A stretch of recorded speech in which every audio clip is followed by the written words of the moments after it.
Now, I hope you all have pen and paper ready, because tonight, ladies and gentlemen, is a big night. It's the beginning of a long series. We're going to repeat what we broadcast in late May or early June 1992 on mind control, and we're going to bring you up to date with a lot of new information. This series could take 3 or 4 weeks. I guarantee you it's going to take all of this week with no problems whatsoever.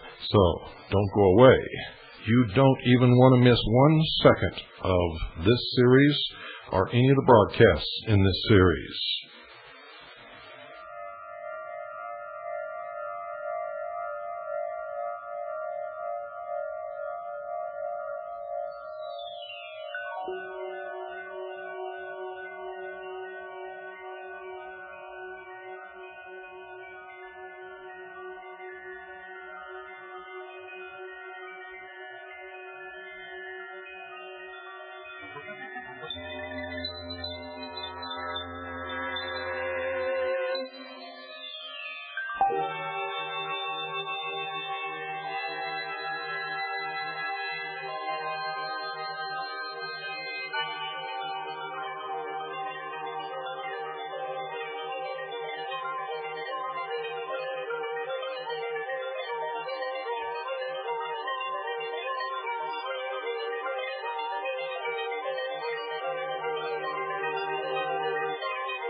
Mind control in America.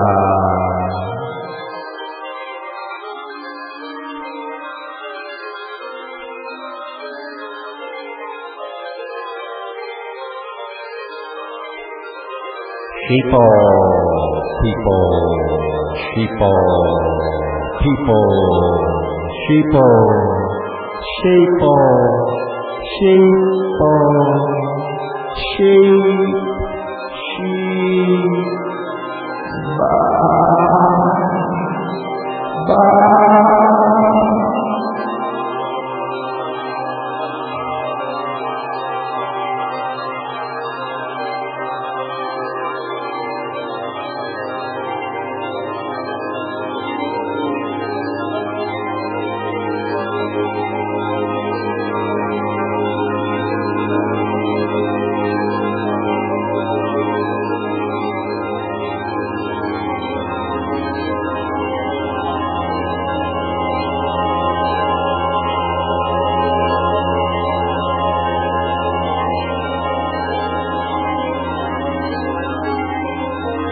Tonight's broadcast, ladies and gentlemen, is based upon a series of articles in the Napa Sentinel. Between August 1991 and November 1991, the research of William Cooper and the members of the Citizens Agency for Joint Intelligence, many references on the subject, and I'm going to read you a short bibliography. Acid Dreams by Martin Lee and Bruce Schlain. From the Belly of the Beast by Jack Henry Abbott. The Congressional Record number 26, volume 118, February 24, 1974, testimony of Jose Delgado. The Glass House Tapes by Louis Tackwood. The Great Heroin Coup by Henrik Kruger. Individual Rights and the Federal Role in Behavior Modification, 93rd Congress, 2nd Session, 1974, Sam Ervin, Senate Subcommittee on Constitutional Rights. The Last Hero, Wild Bill Donovan, by Anthony Cave Brown. Mind Control, by Peter Schrag. The Mind Stealers, by Samuel Chavkin. Matador with a Radio Stops Wild Bull, New York Times, May 17, 1965. Operation Mind Control, by Walter Bullitt. The Phoenix Program, by Douglas Valentine. The Physical Control of the Mind, by Jose M.R. Delgado, M.D. The Politics of Heroin in Southeast Asia, by Alfred McCoy. Role of Brain Disease in Riots and Urban Violence, by Vernon H. Mark, Frank R. Irvin, and William H. Sweet, Journal of the American Medical Association, September the 11th, 1967. The San Francisco Bay Guardian, August 28, 1991. Convict Talks of 1984 Arms Talks with Iran in the San Francisco Chronicle, December 29, 1986. The San Francisco Chronicle, January 13, 1973. Guy Wright Column, San Francisco Chronicle, July 5, 1987. The Sunday Times, July 1975. Violence and the Brain, by Vernon H. Mark and Frank R. Irvin. War on the Mind, The Military Uses and Abuses of Psychology, by Peter Watson. Were We Controlled, by Lincoln Lawrence. Why Was Patricia Hearst Kidnapped, by Mae Brussell, The Realist, and other select readings. Mae Brussell was so close to the truth, ladies and gentlemen, she was eventually murdered. And her library was taken over by people who have done nothing since to get close to the truth. Just keep you confused and going around in circles. There was just a small news announcement on the radio in early July. After a short heat wave in 1991, 3 inmates of Vacaville, California Medical Facility had died in non-air-conditioned cells. 2 of those prisoners, ladies and gentlemen, the announcement said, may have died as a result of medical treatment, but no media inquiries were made, no major news stories developed because of these deaths, and no one asked what medical treatment. So what was the reason for these deaths? What was this supposed medical treatment that resulted in the deaths of these 3 inmates? The medical facility indicates, ladies and gentlemen, that they were mind control, or what they call behavior modification treatments. A deeper probe into the death of these 2 inmates unravels a mind-boggling tale of horror that has been part of California penal history for a long, long time.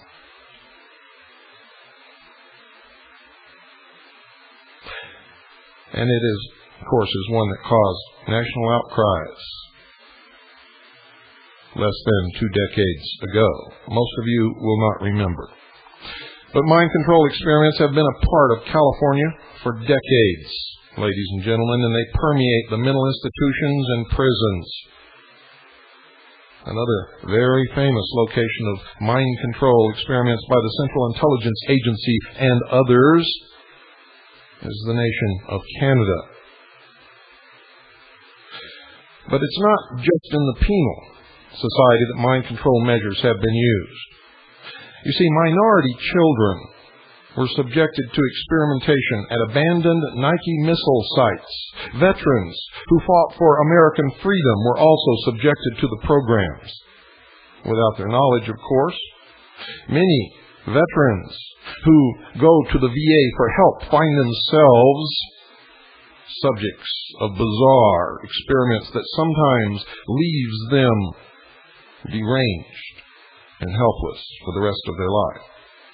Funding and experimentations of mind control have been a part of the United States Health, Education, and Welfare Department the Department of Veterans Affairs, the Central Intelligence Agency through the Phoenix Program, which Bobo Gritz claims to have been a part of, the Stanford Research Institute, the Agency for International Development, the Department of Defense, the Department of Labor, the National Institute of Mental Health, the Law Enforcement Assistance Administration, and the National Science Foundation. California, ladies and gentlemen, has been in the forefront of mind control experimentation. Government experiments also were conducted in the Haight-Ashbury district in San Francisco at the height of the hippie reign. In 1974, Senator Sam Erwin of Watergate fame headed a United States Senate subcommittee on constitutional rights studying the subject of individual rights and the federal role in behavior modification. Though little publicity was given to this committee's investigation, Senator Erwin issued a strong condemnation of the federal role in mind control. That condemnation, however, did not halt mind control experiments. They just received more circuitous funding, and many of them were moved to Canada. Many of the case histories concerning individuals of whom the mind control experiments were used show a very strange concept in the minds of those seeking guinea pigs. You see, those subject to the mind control experiments would be given indefinite sentences. The freedom was dependent upon how well the experiment went, or, of course, how well it didn't go, ensuring that the public would never see the disastrous results. The subject would just be kept incarcerated forever. Forever. One individual, for example, was arrested for joyriding. For joyriding, ladies and gentlemen, given a 2-year sentence and held for mind control experiments. He was held a total of 18 years. Now, here are just a few experiments used in the mind control programs, just brushing the surface, ladies and gentlemen. A naked inmate is strapped down on a board. His wrists and ankles are cuffed to the board, and his head is rigidly held in place by a strap around his neck and a helmet on his head. He's left in a darkened cell, unable to remove his body wastes. When a meal is delivered, one wrist is unlocked so he could feel around in the dark for his food and attempt to pour liquid down his throat without being able to lift his head. Another experiment creates a muscle relaxant. Within 30 to 40 seconds, paralysis begins to invade the small muscles of the fingers, toes, and eyes, and then the intercostal muscles and diaphragm. The heart slows down to about 60 beats per minute. This condition, together with respiratory arrests, sets in for as long as 2 to 5 minutes before the drug begins to wear off. The individual remains fully conscious and is gasping for breath. It is, and I quote, likened to dying. It is almost like drowning, unquote, the experiment states.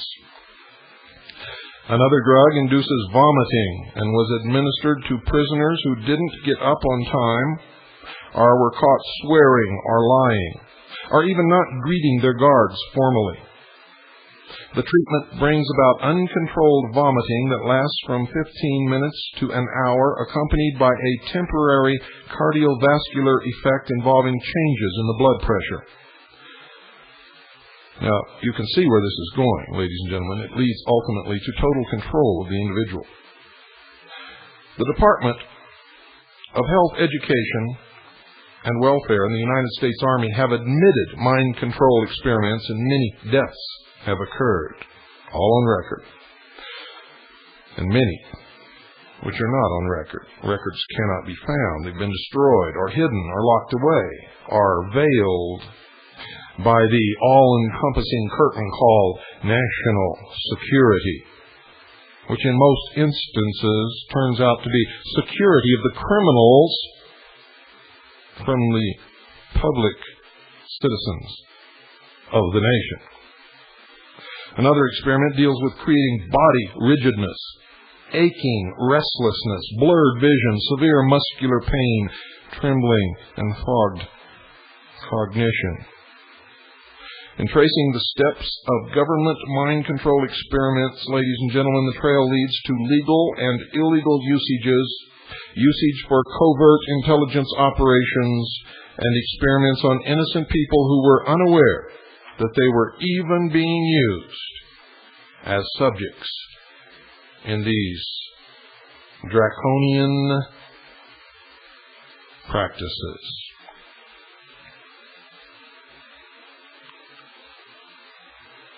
There was a Senate subcommittee convened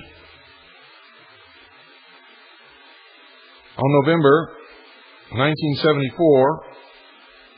The Subcommittee on Constitutional Rights investigated federally funded behavior modification programs with emphasis on federal involvement in and the possible threat to individual constitutional rights of behavior modification, especially involving inmates in prisons and mental institutions. Can you imagine being mentally ill to where you cannot make your own decisions? You're in a state of torment, indecision, and confusion already.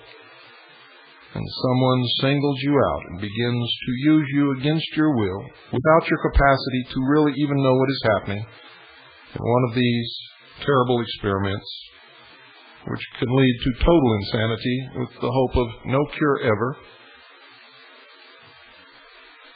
and many, many other side effects and results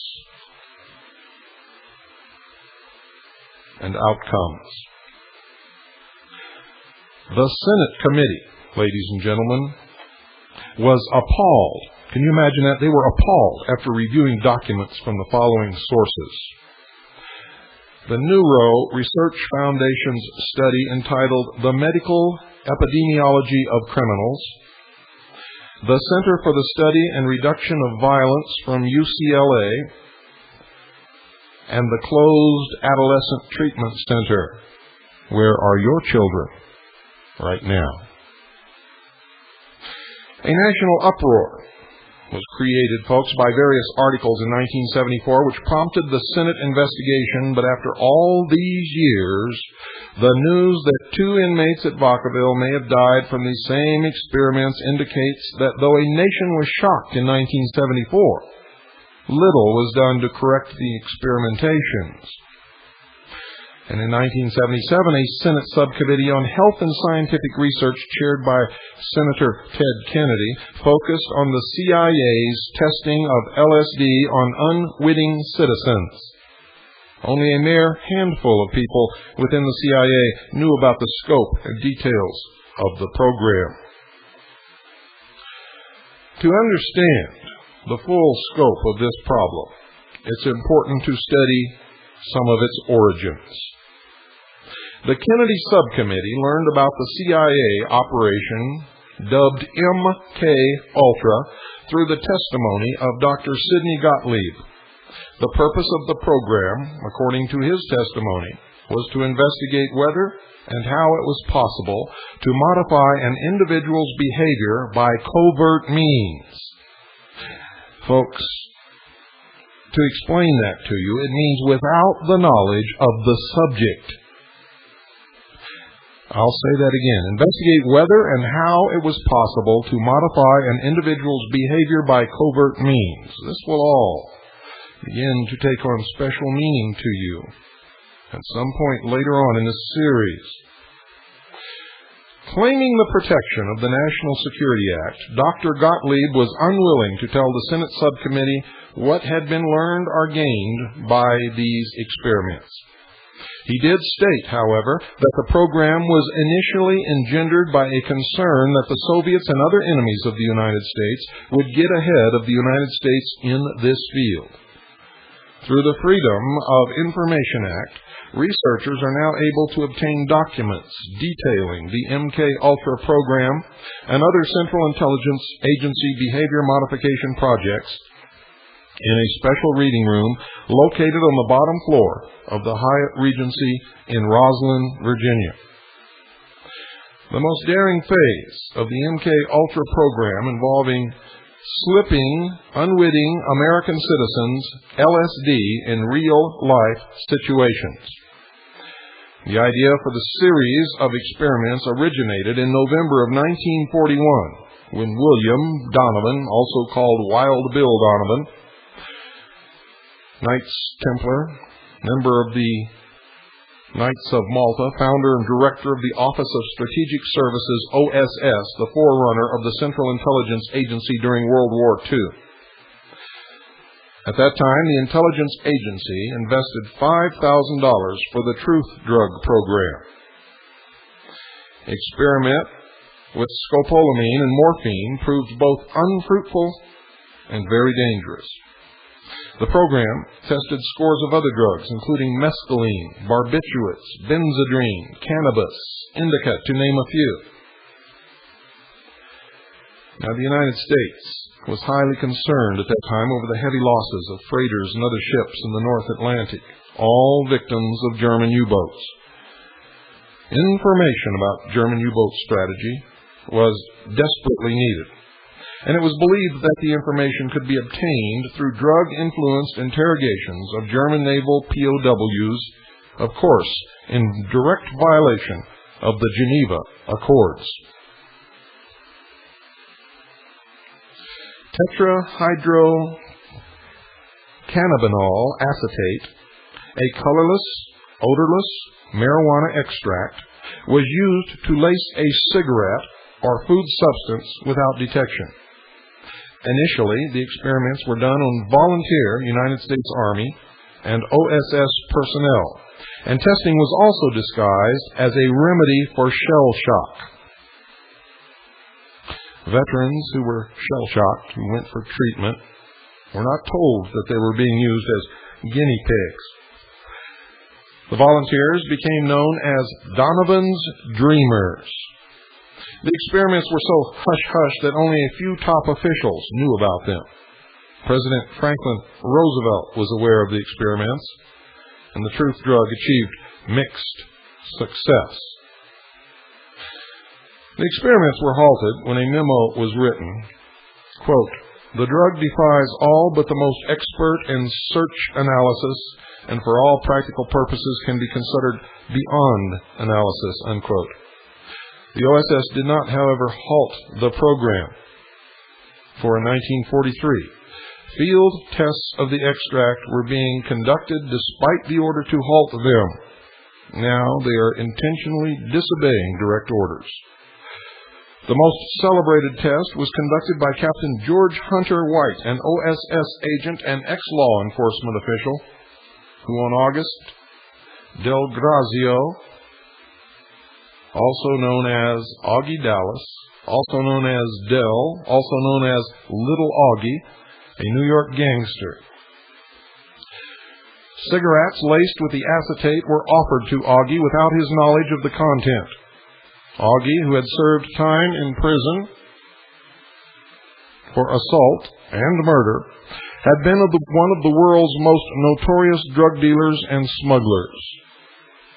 He operated an opium alkaloid factory in Turkey, and he was a leader in the Italian underworld on the Lower East Side of New York. Under the influence of the drug, Augie revealed volumes of information about the underworld operations, including the names of high-ranking officials who took bribes from the mob. These experiments led to the encouragement of Wild Bill Donovan, and a new memo was issued, and I quote, "Cigarette experiments indicated that we had a mechanism which offered promise in relaxing prisoners to be interrogated," end quote. Now, when the OSS was disbanded after the war, Captain White continued to administer behavior-modifying drugs, and in 1947, the Central Intelligence Agency replaced the OSS. White's service record indicates that he worked with the OSS, and by 1954, he was a high-ranking Federal Narcotics Bureau officer who had been loaned to the Central Intelligence Agency on a part-time basis. White rented an apartment in Greenwich Village, equipped with one-way mirrors, surveillance gadgets, and disguised himself as a seaman. White drugged his acquaintances with LSD and brought them back to his apartment. In 1955, the operation shifted to San Francisco. In San Francisco, safe houses were established under the code name Operation Midnight Climax. Midnight Climax hired prostitute addicts who lured men from bars back to the safe houses after their drinks had been spiked with LSD. White filmed the events in the safe houses. The purpose, ladies and gentlemen, of these national security brothels was to enable the Central Intelligence Agency to experiment with the act of lovemaking for extracting information from men. The safe house experiments continued until 1963, until Central Intelligence Agency Inspector General John Ehrman criticized Richard Helms, the director of the Central Intelligence Agency and father of the MK-Ultra project. Ehrman charged the new director, John McCone, had not been fully briefed on the MK-Ultra project when he took office, and that the concepts involved in manipulating human behavior are found by many people within and outside the agency to be distasteful and unethical. Wouldn't you say that that is quite an understatement, being as these experiments were being conducted on innocent, unsuspecting, unknowing, and unconsenting American citizens?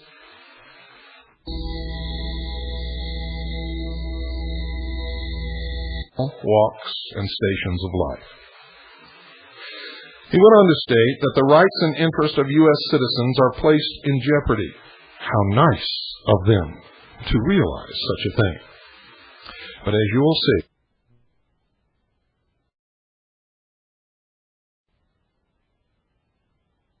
foreign. Ehrman's criticisms were rebuffed by Helms, who warned positive operation capacity to use drugs is diminishing owing to a lack of realistic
The hour of the time, ladies and gentlemen, is heard on the Omega satellite network, Galaxy 3, Channel 17, 5.8 wideband audio, and on WWCR worldwide shortwave radio 5.810 megahertz on your dial. The hour of the time is brought to you by Swiss America Trading. They specialize in hard assets, non-reportable, non-confiscatable assets that you can use to protect what you have worked so hard during your life together for the future financial stability of your family. If you've been listening to the hour of the time for very long, you know what is coming in our near future, ladies and gentlemen, and you must prepare for it.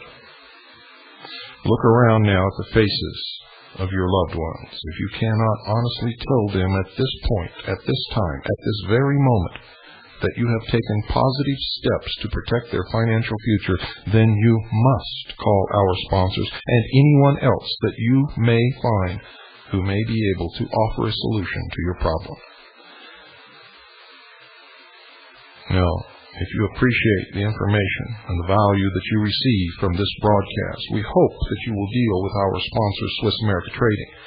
They're the only people that we know of in this particular field that I can back with my personal reputation, will treat you fairly, and will make sure that you know everything about your transaction, and will deliver what they say they will deliver. Call them now at 1-800-289-2646. That's 1-800-289-2646. Folks, it'll take a great weight off your shoulders. You'll be prepared and you won't have to worry, and neither will your family. So do it now. If you don't call our sponsors, call somebody. Make sure that you're prepared.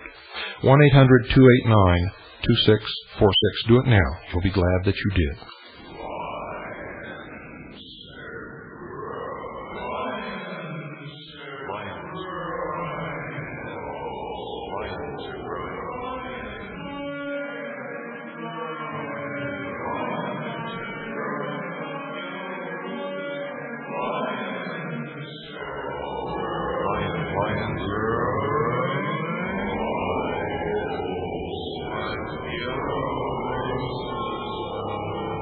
Lions are growing like yellow roses on the wind.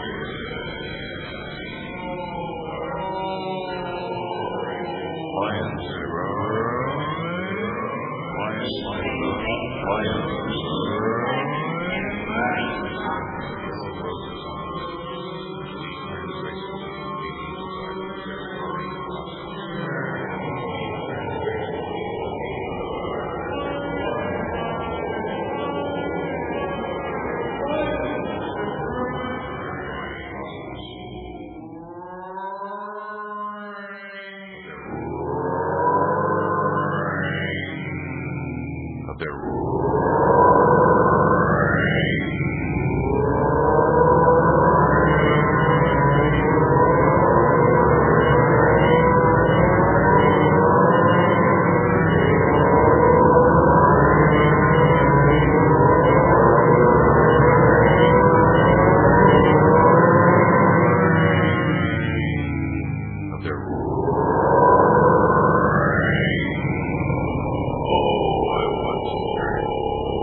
Tests, ladies and gentlemen, were necessary, Helms stated, to keep up with the Soviets. But in 1964, ladies and gentlemen, Helms had testified before the Warren Commission investigating the assassination of President John Kennedy that, and I quote, Soviet research has consistently lagged 5 years behind Western research. Was he lying? Upon leaving government service in 1966, Captain White wrote a startling letter to his superior. In the letter to Dr. Gottlieb, Captain White reminisced about his work in the safe houses with LSD. His comments were frightening. I quote from that letter. I was a very minor missionary, actually a heretic, but I toiled wholeheartedly in the vineyards because it was fun, end quote. White wrote, and I quote again, where else could a red-blooded American boy lie, kill, cheat, steal, rape, and pillage with the sanction and blessing of the All-Highest, end quote.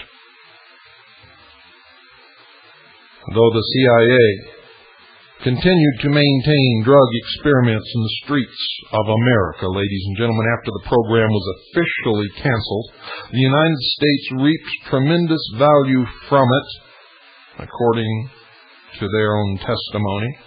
With George Hunter White's connection to underworld figure Little Augie, connections were made with mafia kingpin Lucky Luciano, who was in Dannemora prison. Luciano wanted freedom. The mafia wanted drugs, and the United States wanted Sicily. The date was 1943. Augie was the go-between between Luciano and the United States War Department. Lucky Luciano was transferred to a less harsh prison and began to be visited by representatives of the Office of Naval Intelligence and from underworld figures such as Meyer Lansky. A strange, very strange alliance was formed between the United States intelligence agencies and the mafia, who controlled the West Side docks in New York. And it continues to this very day. Luciano regained active leadership in organized crime in America with the help of those sworn to protect and defend the Constitution against all enemies, foreign and domestic. The United States intelligence community utilized Luciano's underworld connections in Italy. In July of 1943, Allied forces launched their invasion of Sicily, the beginning push into occupied Europe. General George Patton's 7th Army advanced through hundreds of miles of territory that was fraught with difficulty, booby-trapped roads, snipers, confusing mountain topography, all within close range of 60,000 hostile Italian troops. And all this was accomplished in 4 days. A military miracle, even for General George S. Patton. Senate Estes Kefauver's Senate Subcommittee on Organized Crime asked in 1951 how all this was possible. The answer, ladies and gentlemen, was that the mafia had helped to protect roads from Italian snipers, served as guides through treacherous mountain terrain, and provided needed intelligence to Patton's army. The part of Sicily which Patton's forces traversed had at one time been completely controlled by the Sicilian mafia. Under Benito Mussolini smashed it through the force of police repression. Now, just prior to the invasion, it was hardly even able to continue shaking down farmers and shepherds for protection money. But the invasion changed all this, and the United States of America put the mafia back into power.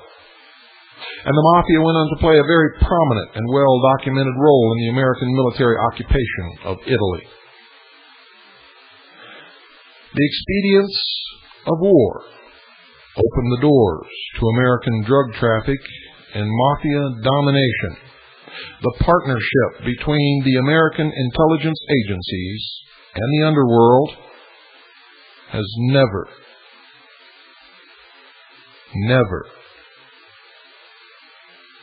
been shaken. This, you see, was the beginning of the Mafia-United States Intelligence Alliance, an alliance that lasts to this very day and helped to support the covert operations of the Central Intelligence Agency, such as the Iran-Contra operations. In these covert operations, the Central Intelligence Agencies would obtain drugs from South America and Southeast Asia, sell them to the Mafia, and use the money for the covert purchase of military equipment. These operations accelerated when Congress cut off military funding for the Contras. Whenever law enforcement agencies would come close to the source, the supply lines, or the distribution points and network of the drugs, the veil of national security would come down to protect all concerned, including the Mafia. Every sincere effort and investigation into the source of drugs coming into the United States of America have ended up against a solid curtain that has come down in front of the investigators, forbidding any further research on their part. That curtain is called the national security. One of the Allies' top occupation priorities in those days was to liberate as many of their own soldiers from garrison duties so that they could participate in the military offensive. In order to accomplish this, Don Caliguero's mafia were pressed into service, and in July of 1943, the Civil Affairs Control Office of the United States Army appointed him mayor of Villalba and other mafia officials as mayors of other towns in Sicily. As the northern Italian offensive continued, Allied intelligence became very concerned over the extent to which the Italian communist resistance to Mussolini had driven Italian politics to the left. Community Party membership had doubled between 1943 and 1944. That's Communist Party membership, folks, had doubled between 1943 and 1944. Huge leftist strikes had shut down factories, and the Italian underground fighting Mussolini had risen to almost 150,000 men. By mid-1944, the situation came to a head, and the United States Army terminated arms drops to the Italian resistance and started appointing mafia officials to occupation administration posts. Mafia groups broke up leftist rallies and reactivated black market operations throughout southern Italy. Now, why did the intelligence community do this instead of dealing with honest, sincere patriots and resistant movement leaders? Simply, folks, there is a rule in intelligence. Remember, I was a member of the Office of Naval Intelligence, and I know what I'm talking about. There is a rule. And that rule is that you live a life of blackmail. You see, they could blackmail the mafia leaders. They could threaten them with exposure, arrest. They could pull the rug out from under them at any time they wanted to. But as long as they dealt with them and the mafia leaders did what they were told, did what they were bidded, they were helped in return. And they were literally handed the country of Italy and the underworld of the United States of America on a silver platter. Now, it worked the other way. Also, ladies and gentlemen, the members of the mafia had the same blackmail abilities over those who worked with them, their case officers, and the intelligence departments, agencies, and operations who dealt with them. And this gave them great power. Haven't you always wondered how a few hoodlums held such control over so many people and so many cities in this country? Why was it that our law enforcement agencies were unable to properly deal with them?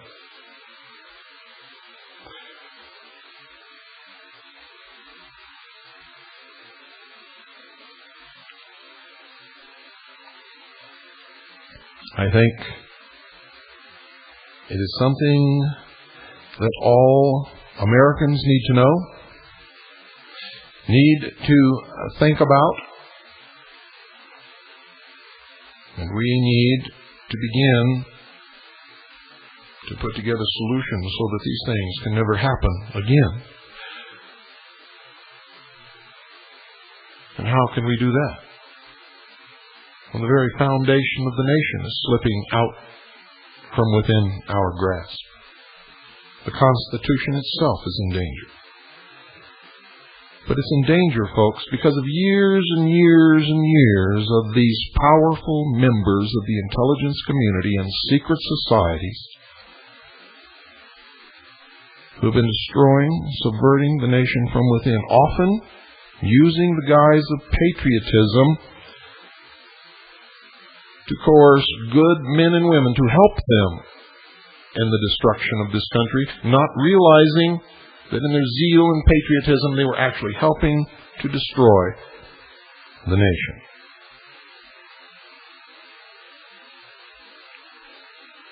Now, in 1946, Lucky Luciano was released from prison and deported to Italy. where he rebuilt the heroin trade. The court's decision to release him was made possible by the testimony of intelligence agents at his hearing and a letter written by a naval officer reciting what Luciano had done for the Navy. Luciano was supposed to have served from 30 to 50 years in prison. Over 100 Mafia members were similarly deported within a couple of years. Today, the same alliance goes on between the Mafia and the intelligence community, and now law enforcement agencies are included in this strange marriage. The liaison between them is the Anti-Defamation League of B'nai B'rith. Has nothing to do with Jews or Judaism, and it has all been documented, and we will get to that, ladies and gentlemen. Luciano set up a syndicate which transported morphine base from the Middle East to Europe, refined it into heroin, and then shipped it into the United States via Cuba. During the 1950s, Marseille in southern France became a major city for the heroin labs, and the Corsican syndicate began to actively cooperate with the Mafia in the heroin trade. And those, as you all know, became popularly known as the French Connection. In 1948, our Captain White visited Luciano and his narcotics associate, Nick Gentile, in Europe. Gentile was a former American gangster who had worked for the Allied military government in Sicily. By this time, the Central Intelligence Agency was already subsidizing Corsican and Italian gangsters to oust communist unions from the port of Marseille. American strategic planners saw Italy and southern France as extremely important for their naval bases as a counterbalance to the growing naval forces of the Soviet Union. CIO AFL organizer Irving Brown testified that by the time the Central Intelligence Agency subsidies were terminated in 1953, the United States support was no longer needed because the profits from the heroin traffic was sufficient to sustain operations. Every member of every agency, of every intelligence organization in this country knows every single bit of this, ladies and gentlemen. Yet Lieutenant Colonel James Bobo Grits claims he didn't know anything about no drug smuggling into this country until he heard it from a third world drug lord named Kunsa. And he is a liar. Lieutenant Colonel James Bobo Grits was a highly placed intelligence officer of the United States Army and was, in fact, the commander of Operation Watchtower in Central America. The duties of Operation Watchtower, ladies and gentlemen, was to provide the navigational towers which the drug traffic and arms planes used to fly from their clandestine bases in Central and South America into military and Central Intelligence Agency bases in the United States with their cargo. The other duties of Operation Watchtower was to protect and provide for the security of those arms and drug flights.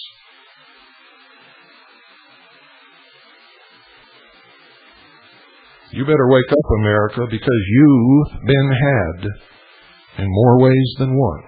And if you continue to be stupid and ignorant and apathetic, you will continue to be had. When Luciano was originally jailed, the United States felt it had eliminated the world's most effective underworld leader and the activities of the Mafia were seriously damaged. Mussolini had been waging a war since 1924 to rid the world of the Sicilian Mafia. Thousands of Mafia members were convicted of crimes and forced to leave the cities and hide out in the mountains. Mussolini's reign of terror had virtually eradicated the international drug syndicates. Regardless of what you think of his politics, he cleaned up drugs in Italy.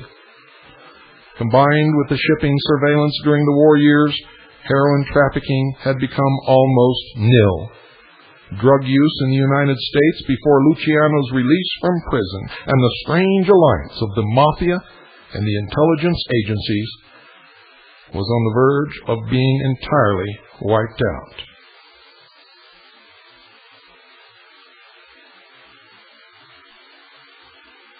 Ladies and gentlemen, don't miss tomorrow night, or any night for that matter in this series. If you do, I guarantee you will be sorry. For you are going to have your eyes opened like you have never had them opened before. And I'm going to reach out and slap you upside the head with a 2x4 as hard as I can. You will form your militia units. You will prepare. And when the time comes, you will fight for your freedoms. Good night. And God bless you all.